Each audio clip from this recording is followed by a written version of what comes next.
तो वीडियो तो क्लिक किया था मैंने यूपीएससी स्ट्रेटेजी को लेकर, और ये आप क्या दिखा रहे हो वॉलपेपर सर, ये क्या है? देखो मैं आपको फिर कह रहा हूं, नए वर्ष के उपलक्ष्य में आपने सोचा कि अब मैं तैयारी करता हूं तो एक अच्छा सा वीडियो देख लेता हूं। नो डाउट मैं तुमको इस वीडियो में तैयारी कैसे करें, टाइम टेबल कैसे बनाएं, कौन सी बुक पढ़ें, रिसोर्सेस क्या होगा, सिलेबस कैसे देखेंगे, रिवीजन कैसे करें, नोट्स कैसे बनाएं, ऑप्शनल कैसे देखें, सीसेट कैसे देखें, और उसके बाद में न्यूज़पेपर का क्या करें, सब कुछ मैं, अगर मैं फुल टाइम लर्नर हूं तो कितने घंटे पढ़ूं, किस तरह से मेरा सब कुछ सिलेबस कंप्लीट होगा, क्या मेरा पूरा साल भर का ब्लूप्रिंट होगा, मैं तो जॉब कर रहा हूं। अरे इतने सवाल हैं, लेकिन मैं फिर बता रहा हूं आपको, इस वीडियो को देखने के बाद ये कुछ 5-6 चीजें सबसे पहले मैं बताऊंगा, उनको अगर ध्यान नहीं रखा ना, वो तुम्हारा शेड्यूल सारी चीजें एक वॉलपेपर की तरह रह जाएंगी, या तो दीवार पे रखा रहेगा या मोबाइल में या कहीं पे ऐसा बन के रह जाएगा। बेटा 5 बातें हैं, पहले तो सारी चीजें बताऊंगा, सब कुछ बताऊंगा, time table each and everything तुमको पता है, एक एक चीज तुम्हारे लिए मैं कर देता हूं, लेकिन पहले ये 5 चीज, इन चीजों का अमल कर पाओ ना तो भाई साहब इस तैयारी में आप आगे बढ़िएगा। सबसे पहली चीज, टाइम की कीमत तुम समझ लो, मैं सच बता रहा हूं, कब निकल जाएगा पता भी नहीं लगेगा। मतलब हम तैयारी शुरू तो कर देते हैं, सब्जेक्ट शुरू कर देते हैं, वो चलता रहता है चलता रहता है, सेल्फ स्टडी के नाम पे थोड़ा सा पढ़ लिया, फिर यहां से पढ़ लिया, फिर उस कोर्स को देख लिया, ये टेलीग्राम में चले गए, वहां चले गए, फिर पुराना नया। मत करो ये, मतलब ये कहना चाह रहा हूं, तुम जो सब्जेक्ट चालू करो प्रॉपर एंड कर लेना, समय से आधा अधूरा मत छोड़ना, नहीं तो वो 2-2.5 महीने ऐसे ही वेस्ट हो जाएंगे। बहुत जरूरी चीज है पूरी तैयारी की, सोर्सेस इतने ज्यादा हैं, इतने ज्यादा, मतलब मैं कह सकता हूं उतना ही जो है फिर कंफ्यूजन भी हो गए। मतलब अगर मैं दोनों को कंपेयर करूंगा ना, तो सोर्सेस कंपेरेटिवली नॉर्मली अब देखोगे तो है ज्यादा, पर उससे भी ज्यादा फिर कंफ्यूजन क्रिएट हो जाता है, तब लगता है सोर्सेस तो कम ही थे, कंफ्यूजन और ज्यादा क्रिएट कर लिया। मतलब अपने सोर्सेस जबरदस्त रखना है, अपने को सटीक रखना है, सही रखना है। अनुभवी जो इस पूरे एग्जाम को जिन्होंने बहुत सही ढंग से समझा है पिछले 8 से 10-12 सालों में, उन पर थोड़ा सा आप जो है भरोसा रख के इस प्रिपरेशन पे काम करें। ठीक है भाई साहब, मैं आज तरीके बताऊंगा, मैं आज डिस्कशन करूंगा रिवीजन पे, बिना इसके ये एग्जाम नहीं निकलेगा। अगर आप सबसे बड़ी गलती से बचना चाहते हो, रिवीजन सीखना पड़ेगा। आज हम डिस्कस करेंगे पावर नोट्स पे, पावर शीट पे।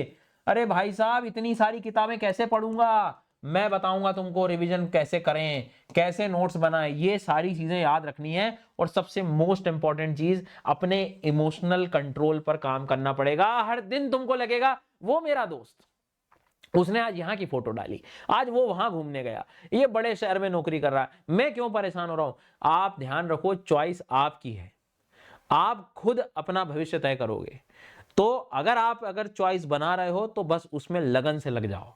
ठीक है, मतलब समय देना पड़ेगा, और समय इतना भी देना पड़ सकता है कि शायद आपने अपने जीवन में उतनी मेहनत करी नहीं होगी, लेकिन दिशा अगर सही होगी, भरोसा रखिए मैं साथ में खड़ा हूं आपके, आपको सफलता जरूर मिलेगी अगर आपने ईमानदारी से सब कुछ सही किया तो। हम सारी चीजें चर्चा करेंगे। खैर, नए वर्ष के उपलक्ष्य में आपने सोच तो लिया तैयारी करने का, लेकिन मैं भी तुम्हारे साथ खड़ा हूं, मैं भी प्रण ले रहा हूं नए साल पे कि मैं आपकी तैयारी सबसे बेस्ट करवा के छोड़ूंगा, चाहे वो फिर फ्री कंटेंट हो यूट्यूब पर, या फिर एक बार में पूरी तैयारी ढंग से कर लो, सिस्टमेटिक कर लो।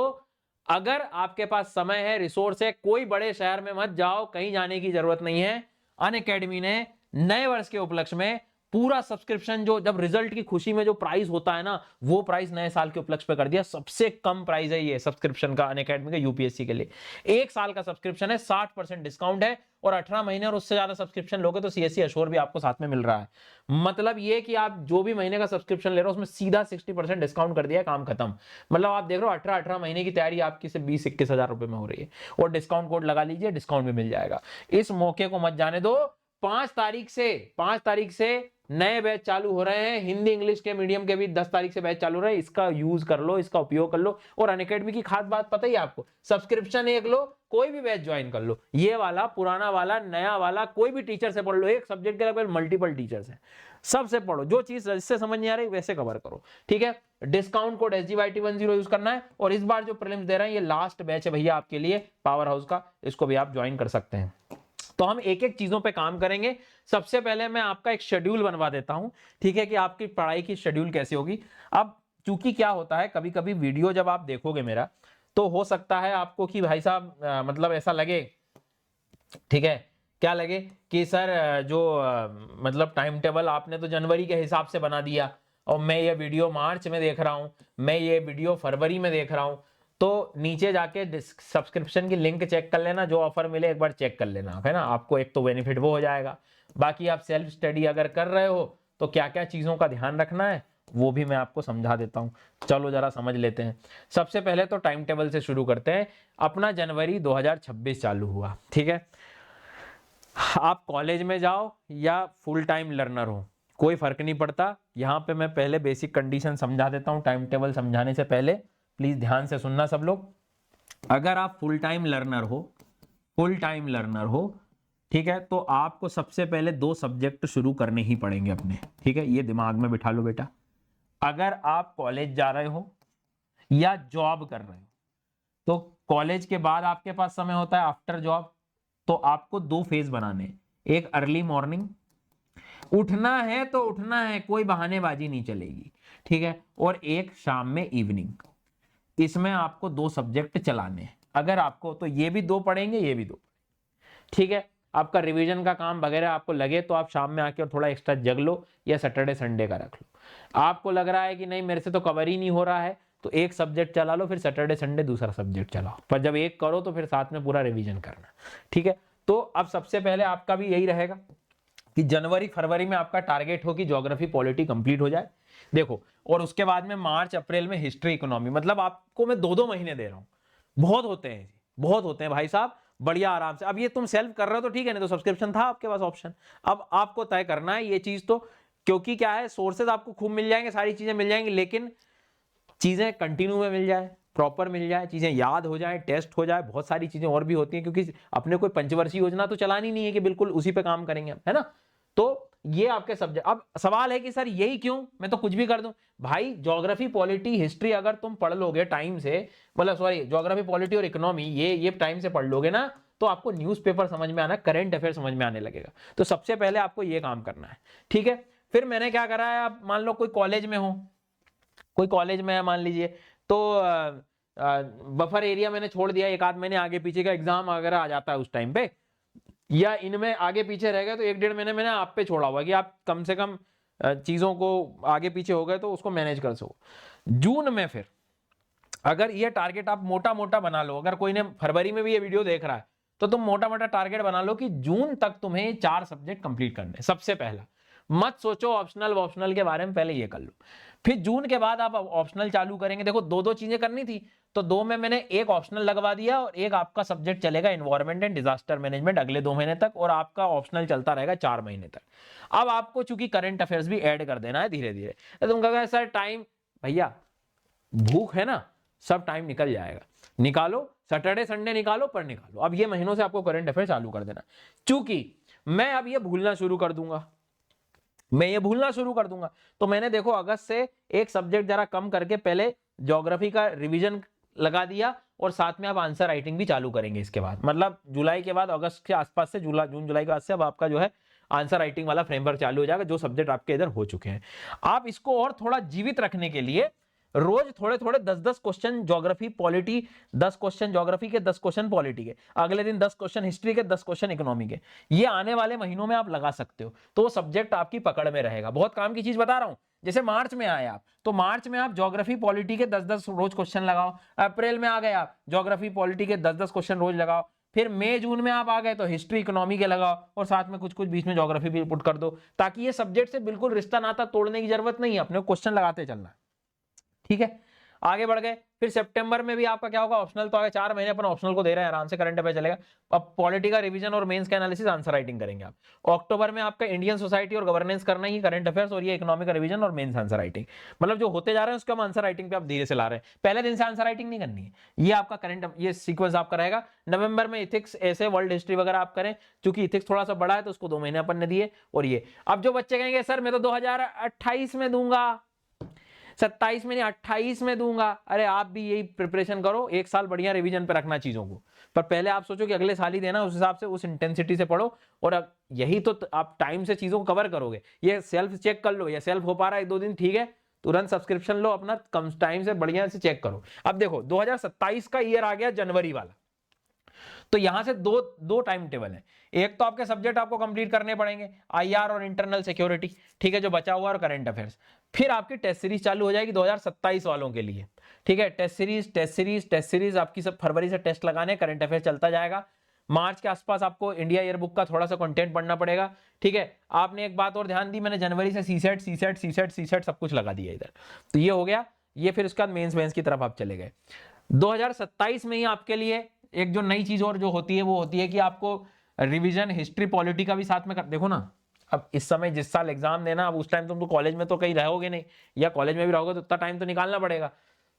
और जो 28 में देने वाले हैं वो भी ये काम करो आप, मैं तो कह रहा हूं एक साल आपका हमेशा ऐसा ही होना चाहिए कि आगे एक साल पूरा अच्छे से रहे आपके पास। तो पहले आप ये समझो कि आपको 2027 में देना है ऐसे। तो 2027 में एक तो जो सब्जेक्ट कंप्लीट करने वो तो हो ही गया, साथ में रिवीजन भी करना पड़ेगा अपने को। तो हिस्ट्री पॉलिटी जनवरी में कर लो, फरवरी में इकोनॉमी सर का भी, मृणाल सर का भी जो विन सीरीज आती है वो कर सकते हो आप। साइंस टेक भी आपको चालू करना पड़ेगा, इसमें आपका रिवीजन हो जाएगा। द फाइनल रिवीजन मैं बनाता हूं तो ये रिवीजन आपका होता रहेगा, तो ये पैरेलली आपकी जो है। अच्छा, दूसरी चीज जो है, आप जब क्वेश्चंस लगाते हो इसी टाइम पे टेस्ट सीरीज के पैरेलल, जब टेस्ट में आप क्वेश्चन लगाओगे तो कुछ गलतियां होंगी, तो आपको अपने आंसर मतलब एक मिस्टेक्स वाली डायरी को भी जो है मेंटेन करके चलना है, ठीक है। मई वाला जो महीना आएगा उसमें फिर से आपका इकोनॉमी, ज्योग्राफी, एनवायरमेंट का ये क्या हो गया, ये सब रिवीजन, मतलब ये जो चला आ रहा है बेसिकली।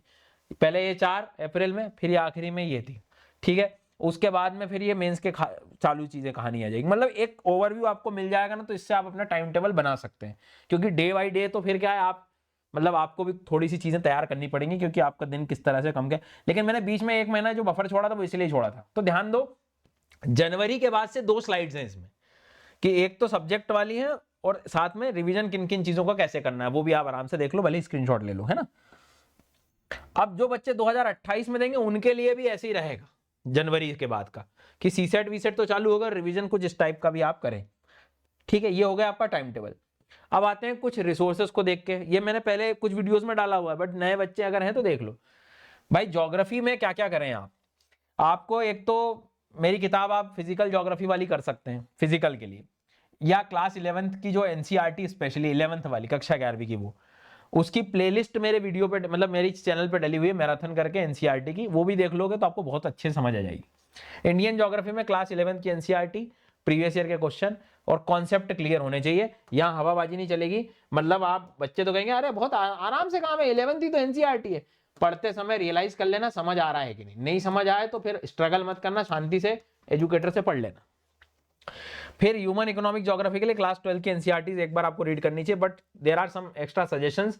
प्लेसेस इन न्यूज के वीडियोस मेरे देखने ही देखने हैं, मेरी मैपिंग की फ्री सीरीज है वो देखना ही देखना है, बिना उसके काम नहीं बनेगा, ठीक है। उसके बाद में कई बार ऑप्शनल लेवल के भी क्वेश्चन आ जाते हैं, तो इसलिए आप कई बार टीचर के अनुभव से जरूर कनेक्ट रहें ताकि आपको मदद मिलेगी। और मेंस तो भाई बिना उसके नहीं होगा, मैं तुमको कितना ही कह दूं, मेंस तो लिखना पड़ेगा, अच्छे से पढ़ना पड़ेगा उसके लिए। एनवायरमेंट के लिए जो है, क्योंकि ये जो मैं आपको किताबें बता दी, बट जब आप प्रीवियस ईयर के क्वेश्चन मेंस के देखोगे ना, तो यू विल रियलाइज कि आपको आंसर राइटिंग और ये सब मेंटोर टीचर की जरूरत है, तो एक बार आप उस चीज की भी हेल्प ले सकते हैं। एनवायरमेंट के लिए भी मैंने आपको बताया कि एनवायरमेंट के लिए एक तो ये जो फ्री सीरीज मेरी चलती है जिसमें national park, wild life sanctuaries, wetlands, वो तो करना ही करना है, ठीक है। फिर आप क्लास 11 की एनसीईआरटी जो है, केमिस्ट्री में भी पॉल्यूशन, क्लाइमेट चेंज वगैरह, ये कुछ टॉपिक जो न्यूज़पेपर के हैं वहां से पढ़ सकते हैं। एनवायरमेंट का कुछ टॉपिक इसमें भी दिया हुआ है। अच्छा, दूसरी चीज जो है सबसे इंपॉर्टेंट, आजकल जो 50% क्वेश्चन आ रहे हैं वो करंट अफेयर बेस्ड आ रहे हैं, तो अगर आप ढंग से एग्रीमेंट, सीओपीज वगैरह के जो वीडियोस आते हैं इस चैनल पे, जो करंट को अपडेट देखोगे, आपके क्वेश्चन वहां से ठीक से कन्वर्ट हो सकते हैं। तो इस चैनल को आप ठीक से करें, न्यूज़पेपर पे बहुत ज्यादा फोकस करें। एनवायरमेंट 50-50% आता है बेटा, 50% ये नेशनल पार्क वगैरह ये सारी चीजें, साथ में कुछ स्टैटिक पोर्शन आ गया तो ठीक है, नहीं तो न्यूज़पेपर बेस्ड आता है। क्लाइमेट चेंज की कोई नई रिपोर्ट आ गई, कोई नया इनिशिएटिव आ गया, न्यूज़पेपर पे बहुत ज्यादा फोकस करना है, ठीक है। मैं बात करूंगा अभी करंट अफेयर्स को भी लेके। पॉलिटी में लक्ष्मीकांत आपको सबको पता है किताब, ठीक है। सिद्धार्थ सर भी यहाँ अकेडमी में जैसे पढ़ा रहे होते हैं, तो उनके, या तो फिर आप कॉन्स्टिट्यूशन का बेयर एक्ट भी ले सकते हो, सर की वो क्लास ले सकते हो आप, वो भी अकेडमी अनस्टॉपेबल चैनल पे मिलेगी आपको, यूट्यूब चैनल पर। इंडिया ईयर बुक भी है, पीआईबी वगैरह, थोड़ा सा करंट अफेयर बेस्ड है, मतलब अब कुछ क्वेश्चंस ऐसे हैं कि डायरेक्ट लक्ष्मीकांत से नहीं होते हैं सवाल, आपको थोड़ा सा जो है करंट अफेयर बेस्ड भी एजुकेटर के साथ कनेक्ट रहना पड़ेगा। हिस्ट्री के लिए भी, एंशिएंट के लिए class 12 part 1 R D Sharma जो बुक है, इसके लिए भी आप तमिलनाडु बोर्ड की एनसीईआरटी मेडिवल के लिए यूज कर सकते हैं, मॉडर्न के लिए स्पेक्ट्रम आपने सुना ही होगा, ठीक है। अनअकैडमी पर भी फ्री क्लासेस होती हैं, आरती मैडम की, प्रतीक नायक सर की, आर्ट कल्चर वगैरह, वहां से भी आप कवर कर सकते हो। तो ये हो गया। फिर हिस्ट्री पोस्ट इंडिपेंडेंस वाला जो पार्ट है, कोचिंग के नोट्स आप करें तो ज्यादा बेनिफिट है, अननेसरी परेशान होकर कुछ नहीं है, समय से पढ़ सकते हैं वर्ल्ड हिस्ट्री वगैरह के लिए।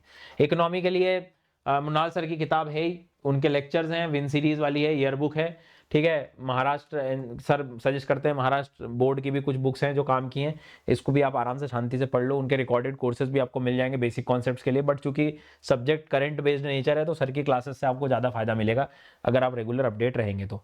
वो सर ही जो है मेंस वगैरह में एनालिसिस सब सारी चीज़ें करा देंगे। अदर सब्जेक्ट्स में हम लोग अगर जाएँ तो स्पेशली साइंस टेक के लिए तो न्यूज़पेपर बहुत ज़्यादा काम का है। अनअकैडमी का जो डेली न्यूज़ एनालिसिस वगैरह आता है उसको पढ़ें, मतलब सौरभ सर हैं, चंद्रमौली सर हैं, ये सब जो है अक्सर पढ़ा रहे होते हैं, तो इनका आप फायदा लें। उसके बाद में अनअकैडमी का जो डीएनए है वो आपको मदद करेगा इंटरनेशनल वे। अब ये सब्जेक्ट्स वो हैं जब अगर आपके स्टार्टिंग के वो अच्छे से हो जाएं तो आप ये अच्छे से कनेक्ट कर सकते हो। डायरेक्ट सोचो कि मैं तो यूपीएससी की तैयारी कर रहा हूँ, मुझे तो सारी चीज़ समझ आ जानी चाहिए, मैं डायरेक्ट आईआर से पढ़ूंगा, आपको वर्ल्ड मैप याद ही नहीं है, क्या ही इमेजिन करोगे फिर आप। इंडियन सोसाइटी वगैरह भी जो है, सोशियोलॉजी की जो है एनसीईआरटी वगैरह से भी आप पढ़ सकते हैं। गवर्नेंस की भी एक लक्ष्मीकांत की बुक आती है, वो भी आप उससे भी कंसिडर कर सकते हैं। नाउ फॉर द सीसेट, आप नो डाउट अगर आपका एप्टीट्यूड ठीक नहीं है तो आप एप्टीट्यूड ठीक करें, एजुकेटर्स की सहायता लें। इसका एक तरीका और मैं हमेशा बताता हूँ, कोई भी वीडियो देख लो, एक चीज़ आपको मेरी कॉमन मिलेगी इसमें, आप कम से कम 10 साल के पेपर देखो। 10 साल के पेपर देखने के बाद कम से कम 20 टॉपिक ऐसे निकालो, 15 से 20 टॉपिक जो फ्रीक्वेंटली आए हैं। एक एक टॉपिक पे एक एक हफ्ता काम करो, 7-7 दिन काम करो, पूरी तह तक जाओ, उसकी अंडरस्टैंडिंग, कम से कम 400-400 500-500 क्वेश्चन लगाओ जरा एक एक टॉपिक पे, वो ऑटोमेटिकली सीसेट आपका ठीक होता चला जाएगा। बहुत छोटी से तरीके हैं बट ये काम करेंगे। अननेसेसरी परेशान, मतलब हम गलती क्या करते हैं, एक टॉपिक उठाया एवरेज, 2 दिन पढ़ा, 2 शीट सॉल्व करी, खत्म। Next topic profit and loss, आगे बढ़ गए। भाई साहब इसको दो, प्रॉफिट लॉस को 6-7 दिन दो, जरा थोड़ा रिसर्च करो उस पर, थोड़ा रिसर्च मतलब थोड़ा सा पूरे हर प्रकार के क्वेश्चन सॉल्व करो, जब मजा आएगा, है ना। करंट अफेयर्स, सवाल आता है द हिंदू पढ़ूं कि इंडियन एक्सप्रेस पढ़ूं। देखो 2 प्रकार के लर्नर हैं, एकदम जो न्यू होते हैं मत हाथ लगाओ कुछ भी। कोई भी जो एजुकेटर आपको रोज डेली न्यूज एनालिसिस कराना बेटा वो करो, उसके फायदे बताता हूं। अगर आप हिंदी मीडियम के हो तो वो समझाई दे रहे हैं आपको, क्योंकि आपको द हिंदू और इसमें दिक्कत आ सकती है, ठीक है। इंडियन एक्सप्रेस वगैरह, क्योंकि एजुकेटर्स क्या करते हैं, दोनों पेपर्स को मर्ज करके दोनों चीजें पढ़ा रहे होते हैं, तो डायरेक्ट उनसे ही पढ़ लो। और शुरुआत में जब मेरा ज्योग्राफी पॉलिटी इकोनॉमी हो ही नहीं रहा है, हुआ ही नहीं, तो मैं न्यूज़पेपर कैसे समझूंगा। तो इससे अच्छा टीचर से आप समझें, तो कम से कम 4 महीने टीचर के साथ रहे आप। उसके बाद फिर आप जाकर जो है सेल्फ पढ़ना भी चाहें तो कोई एक भी फॉलो कर सकते हैं, कोई दिक्कत नहीं है। बट साथ में मैं कहूंगा रोज पीआईबी के आर्टिकल्स, प्रेस इंफॉर्मेशन ब्यूरो का जो है रोज आर्टिकल जरूर देखें। सोने से पहले एक बार स्क्रॉल कर लें, वेबसाइट दोनों में रहती है, तो उसकी भी न्यूज रखें। अब आप अपने पास 5 फाइल होनी चाहिए, कम से कम 4 तो फाइल बनाओ, अलग अलग फाइल। एक ज्योग्राफी इन्वायरमेंट की अलग फाइल बना लो, ठीक है, ज्योग्राफी इन्वायरमेंट की एक अलग फाइल बना लो, ठीक है। पॉलिटी की एक अलग फाइल बना लो, पॉलिटी की, ठीक है। इसके बाद में आर्ट कल्चर मिसलेनियस हिस्ट्री की एक अलग बना लो और एक इकोनॉमी की बना लो। ऐसे 4-5 फाइल्स बना लो और रोज जो न्यूज आती है उसको अपने अपने सेगमेंट में थोड़ा थोड़ा उसके बारे में लिख के, उसके काम काम के 4-5 पॉइंट, जैसे कोई एक न्यूज आई तो उसके 5-6 काम काम के पॉइंट कौन से लग रहे हैं, टीचर ने बताया या मुझे न्यूज़पेपर में जो चीज मिल रही वो नोट डाउन कर लो। और करते समय ये सोचो कि ये मैं जो लिख रहा हूं पढ़ रहा हूं ये कहां पर जाके चिपकेगा, कौन से सिलेबस में जा रहा है, ये साइंस टेक में अगर है तो ये किस टाइप के क्वेश्चंस में आ सकता है। तो साथ में अपने प्रीवियस क्वेश्चंस भी पैरेलली आप देखते रहो। इसलिए मैं कह रहा हूं टीचर से आप पढ़ोगे तो कोई दिक्कत नहीं, बाकी मैंने नोट्स कैसे बनाना वो बता दी। ऑप्शनल में कोई चेंजेस नहीं है, हमेशा की तरह स्ट्रेटेजीज में बताता हूं, 3 पैरामीटर यूज करो बेटा। पहले तो आपके कुछ बेसिक जीएस सब्जेक्ट रखो, अगर आपको अपने ग्रेजुएशन वाले सब्जेक्ट्स नहीं लेने हैं तो पहले जीएस के आप पढ़ लो, पहले पॉलिटी पढ़ लो, ज्योग्राफी पढ़ लो, इकोनॉमी एटलीस्ट या हिस्ट्री, 4 सब्जेक्ट जरा पढ़ लो पहले ढंग से, फिर सोचो, क्योंकि उसके बाद आपके थॉट प्रोसेस बड़े बदलेंगे। तो फिर देखो आपका इंटरेस्ट किस में, इंटरेस्ट क्या होता है, 2 दिन में बिठा के कोई पढ़ा दे तो पढ़ लूं मैं वैसा। फिर देखो एजुकेटर अच्छे मिल रहे हैं क्या जो इससे आपको समझ आए। फिर देखो टेस्ट सीरीज, ये 3 पैरामीटर अगर हो रहे हैं तो आपका काम हो सकता है 2 सब्जेक्ट में चीजें हो रही हो आपके साथ, 2 सब्जेक्ट में हो रही हो कि सर 2 सब्जेक्ट में कंफ्यूजन है, अब मैं क्या करूं। तो इंटरेस्ट अगर दोनों में है, दोनों के टीचर अच्छे हैं, दोनों के टेस्ट है, पहले तो ये क्राइटेरिया आपने करा नहीं आया तो फिर आप उसका सिलेबस देखो और फिर देखो आप किसमें कंफर्टेबल रहोगे, सिलेबस और प्रीवियस ईयर के क्वेश्चंस को देख के देन डिसाइड, ठीक है। तो ये हो गई कहानी। तो मतलब अपन ने न्यूज़पेपर के बारे में पढ़ लिया, ठीक है, सीसेट के बारे में बता दिया मैंने, ऑप्शनल के बारे में बता दिया। अब बात ये रिवीजन की। देखो रिवीजन में 2-3 बातें बता देता हूं मैं आपको। मैंने बोला हमेशा आपने 2 सब्जेक्ट लेके चला, मान लो सब्जेक्ट 1 एंड सब्जेक्ट 2। अब आप कहां चले गए, सब्जेक्ट 3 पे, सब्जेक्ट 4 पे चले गए। तो मैं ये कह रहा हूं सब्जेक्ट 1 और सब्जेक्ट 2 के आप क्या करो, क्वेश्चंस लगाते रहो। क्वेश्चन फर्स्ट सब्जेक्ट के और क्वेश्चन नंबर 2 मतलब दूसरे सब्जेक्ट डेली। जब ये पढ़ो तो इसके बाद 15-20 क्वेश्चन इसके लगा लिए, ये पढ़ो जब 15-20 क्वेश्चन इसके लगा लिए। तो क्वेश्चन पुराने सब्जेक्ट जो होते जा रहे हैं उनके डेली लगाने हैं आपको, डेली लगाने, तो वो सब्जेक्ट आपकी पकड़ में बना रहेगा। और जो नए चल रहे हैं वो तो एक बात ये ध्यान रखना, जब भी आप कोई सब्जेक्ट पढ़ो तो एक छोटे थोड़े शॉर्ट नोट्स जरूर बनाओ यार, शॉर्ट नोट्स, क्विक नोट्स। क्यों सर? क्योंकि आप खुद सोचो, एक मेरा वीडियो है इसी चैनल पे, कॉर्नेल नोट्स टेक्निक करके सर्च करना है ना, Cornell notes technique by Sudarshan Gurjar, तो आपको तरीका पता लग जाएगा उसमें कि वीडियो मतलब नोट्स कैसे बनाना है। मतलब कोई भी चीज है उसके अगर कीवर्ड्स ही तुम पकड़ ले, 2 रीडिंग करो उसको, 1-2 बार पढ़ो जरा, वैसे टीचर ने समझा दिया तो एक ही बार में काम आ जाएगा। फिर उसको बस ऐसे शब्दों को निकालो कि बस उनको मैं लिखते से सारी चीजें याद आ जाए मुझे, तो ऐसे शॉर्ट नोट्स बनाओ। अब आप इसका थॉट प्रोसेस सोचो, मान लो अगले हफ्ते एग्जाम है अपना, तो कितनी सारी किताबें उठा के कब तक रिवाइज करोगे? रिवीजन के बिना तो गड़बड़ है। इसलिए मैं आपसे कह रहा हूं कि आप कोशिश करें कि जो भी पढ़ रहे हो उसको शॉर्ट में कंपाइल करते चलें, कंसोलिडेट करते चलें, ताकि रिवीजन में फटाफट। अब वो प्रॉब्लम क्या है, अगर टाइमली आपने उनको नहीं चेक करा तो वो एग्जाम के पहले भी समझ नहीं आएंगी इतना शॉर्ट में क्या लिखा था मैंने। तो 3 दिन, 7 दिन, 15 दिन, ये इतना ड्यूरेशन रखना है आपको रिविजन्स में, कि अभी आज पढ़ा तो उसको 3 दिन बाद पढ़ लो, फिर 7 दिन बाद पढ़ लो। अब ऐसे बार बार किताब तो नहीं उठा पाओगे, तो ये शॉर्ट नोट्स बहुत काम आते हैं क्विक रिवीजन करते समय, ठीक है। एक लास्ट चीज और मैं आपसे ऐड करना चाहूंगा, क्वेश्चंस में जब आप क्वेश्चंस लगाएं तो अपनी जो मिस्टेक्स हैं उसका बच्चे एनालिसिस तो कर लेते हैं, बट एनालिसिस करने के बाद उसकी एक डायरी ऑफ मिस्टेक्स मेंटेन रखें। जो भी रोज गलतियां करते हैं उसको शॉर्ट में लिखो, इसे छोड़ो मत कि यार ये क्वेश्चन है गलत था, इसको ठीक किया। ऐसा करोगे तो काम हो जाएगा। ट्रस्ट मी, बहुत कम समय मैंने बहुत काम की चीजें आपको बताई। इस वीडियो को पूरा देखो, शेयर करो उन बच्चों को जिनको जरूरत है, और अगर तैयारी नहीं हो पा रही सेल्फ, अभी भी समय है। ये इतना अच्छा मौका कभी नहीं मिलेगा अनअकैडमी पे, जहां पे सबसे लोवेस्ट प्राइस में नए साल में आपको सब्सक्रिप्शन मिल रहा है by using the code, discount code SGYT10 है। ये 18 महीने का सब्सक्रिप्शन सिर्फ 21,000 में मिल रहा है। इससे आपका पूरा प्रीलिम्स मेंस सारी चीजें, आपकी पूरी तैयारी कंप्लीट हो जाएगी। कंप्लीट नए बैचेस चालू हो रहे हैं जहां पे आपको आंसर राइटिंग से लगा के प्रीलिम्स मेंस सब कुछ सारी तैयारी मिल जाएगी, ठीक है। तो सब्सक्रिप्शन लेके, और ये पावर हाउस बैच का भी मतलब जो इस बार प्रीलिम्स दे रहे हैं उनके लिए भी ये लास्ट बैच है। डिस्काउंट कोड SGYT10, सारी लिंक डिस्क्रिप्शन में। Thank you so much.